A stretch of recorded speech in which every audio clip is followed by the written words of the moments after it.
Good afternoon. Welcome to 60 Minutes. Today we're going to be talking about religious freedom in America. Now, religious freedom has been an important aspect of America even as we began to find our cultural identity. Looking back at the Puritans up to the election of 1800, we can see how the concept of religious freedom has evolved from the strict views of the Puritans to the establishment of the First Amendment, which granted our religious freedom. Looking for religious freedom was not as always as it is today. In fact, the Pilgrims decided to break away from the Church of England and travel to the New World. The Pilgrims were among the first to arrive in America in the year 1620. The Puritans wished to reform the church instead of breaking away from it completely as the Puritans had wanted. In 1629, John Winthrop established the Massachusetts Bay Colony. Winthrop caused controversy when he decided to give away Native American land to the colonists. Roger Williams spoke out against this act and as a result was banished from Massachusetts Bay Colony. Roger Williams established Providence, Rhode Island in 1636. This new settlement was based upon religious freedom, separation of church and state, and equal treatment of Native Americans. This is what true religious freedom as we see it now begins. On a positive note, the Puritans did in fact emphasize education. The Puritans founded Harvard College in 1636, initially intending it to be for local boys interested in pursuing careers in ministry. However, there were many negative aspects in the society as well. The Puritans concentrated on religion in a rather militant sense. Another social issue, which was prominent in the Puritan society, was male dominance. This was actually so severe that single women were often suspected of witchcraft. This would lead to what is now known as the witch trials, in which innocent women were accused of supernaturally manipulating people and spirits. The death toll of the witch trial is between 40 to 50,000 deaths. The two most common methods of killing these witches were either by hanging or by burning them. Tell me, what do you do with witches? Around 1650, a movement called the Enlightenment began in Europe, which placed reason over faith. This movement promoted intellectual discussion and religious tolerance. 30 years later, the colonies began their own movement in response to the Enlightenment called the Great Awakening. This movement refocused colonial life on religion, and an example of a person who fits with both of these movements is Jonathan Edwards. Jonathan Edwards was a famous Puritan preacher, born in 1703 in East Windsor, Connecticut. He strongly represents the two movements which influenced him and his work later in his life.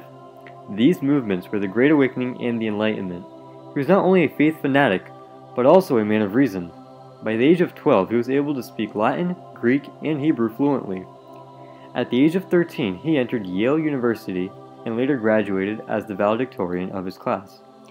He later obtained a master's degree in theology. This is where his preaching was most prominent. His sermons were very frightening and would often cause controversy. In fact, a council representing 10 congregations dismissed him as a pastor in 1750. He was most famously known for his sermon, "Sinners in the Hands of an Angry God." He delivered this emotionally powerful sermon in Enfield, Connecticut. It was reported that it left members of the congregation trembling in fear afterwards. If only it were possible to experience such a powerful sermon. Oh, but it is possible.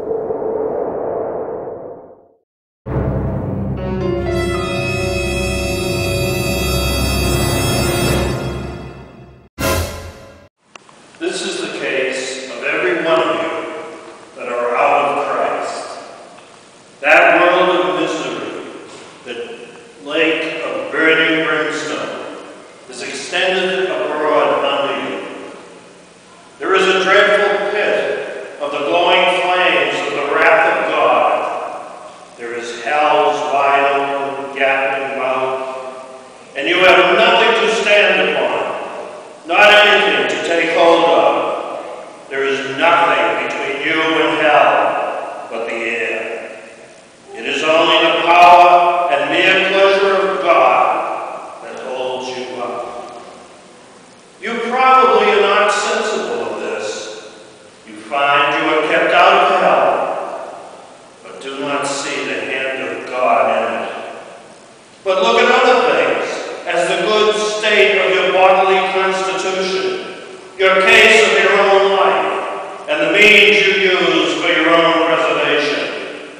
But indeed, these things are nothing. If God should withdraw his hand, they would avail no more to keep you from falling than the thin air to hold up a person that is suspended suspended in it. Preachers like John Edwards helped spark changes in the colonies. Between the 1740s and the 1780s, there was a great increase in the amount of churches and the number of church attendance. However, it wasn't until the 1760s that the Great Awakening took a stronghold in the South, where both slaves and masters joined together through religion. However, there were some inner conflicts throughout the movement. The Great Awakening gave rise to two groups, the New Lights and the Old Lights. The New Lights consisted of poor farmers and young men, whereas the Old Lights consisted of the upper class and favored the ideas of the Enlightenment. However, there was a lot of tension between the two groups. In Connecticut, the New Lights rebelled and overthrew the Old Lights. They also played a special role in the American Revolution by sparking nationalism. As we can evidently see, religion has played a role not only in society, but also in politics. Hi, and now I'd like to introduce the candidates running for the election of 1800. First up, John Adams. Thank you, Mr. President. Glad to be here. And also Thomas Jefferson. Thank you. My pleasure. Adams. Jefferson. Thank you. My pleasure. So, we have the primary candidates running for presidency. We have John Adams, the president of the Federalist Party, and we have Thomas Jefferson running for the Democratic Republicans. So, what's your take on religious freedom? Religious freedom is something very near and dear to me personally. It is something that the government should neither prefer nor restrain in any manner. Adams? I believe that the system in which we have now should not be changed. Why? There's no need to change it. No need to change it? Preposterous.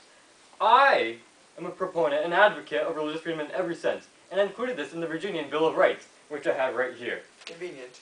Agreed, sir. That no man should be compelled to frequent or support any religious worship, place, or ministry whatsoever, nor shall be enforced, restrained, molested, or burthened in his body or goods, nor shall otherwise suffer on account of his religious opinions or belief. But that all men should be free to profess and by argument to maintain their opinions in the matters of religion, and that the same shall in no wise diminish, enlarge, or affect their civil capacities. Mr. Jefferson, I'd like to make a comment. Yes, sir. The notion of a godless president a godless individual trying to run for the presidency of this great nation of ours seems rather stony, because I believe that the members of our great nation should shun the non-believer because our nation should be led by a religious individual. A religious individual. This point, I see, has been rather commercialized, so to speak, sir. You may not know this, but Adams would be quite familiar with this poster right here, which I found on my way here. Identify this, Mr. President. Well, don't think you're a joke. I didn't write that.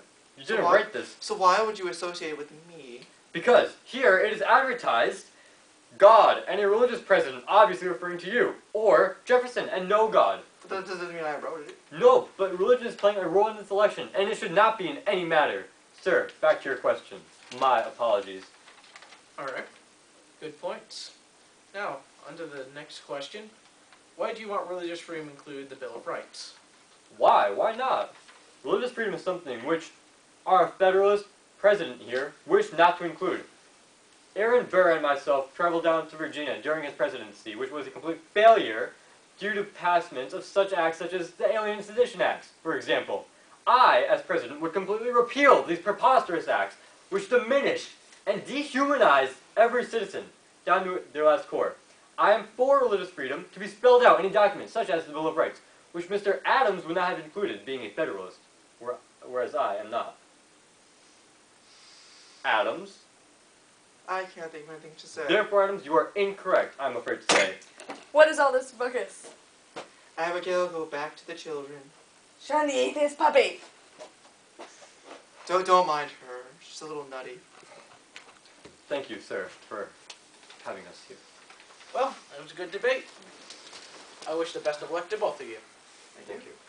Best of luck to you, sir. As to you, Adams. As you can see, religious freedom has evolved over time and has helped to shape America's identity. From the Pilgrims who first introduced this idea to the Enlightenment, Jonathan Edwards, and the Great Awakening, and many other factors, all of these factors contributed to the belief that religious freedom was essential to America. Additionally, religious freedom came into play in the election of 1800 due to how Adams had a faith, Jefferson didn't have a faith, but Jefferson still won the presidency. And thanks to documents such as the Bill of Rights, the Founding Fathers intended and set out the idea of religious freedom in American society, as you'll see in this next segment.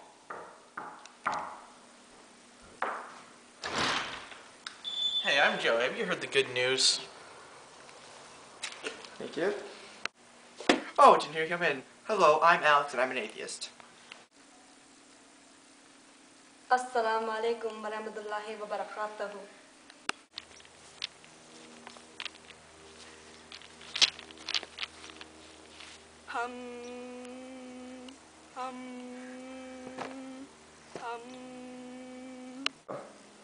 Besser Jakshu Venshin Ideri Yenen Du Shelton.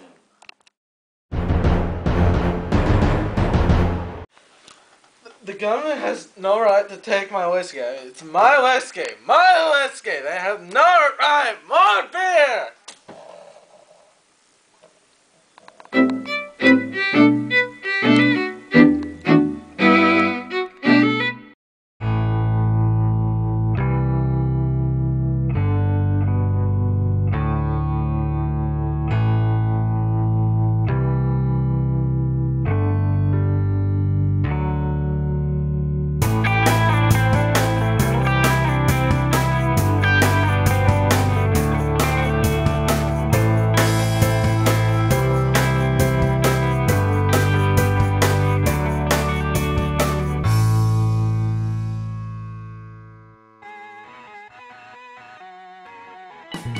Religious freedom is an important aspect of America. Darn it. What am I supposed to say? Restraint, restraint, restraint!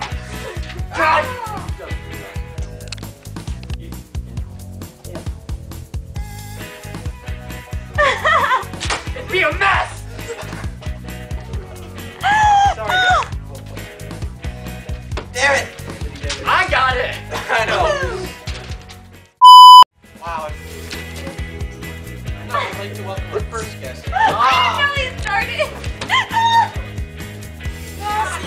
Ow! God, I nearly broke my finger. Shun, non-believer,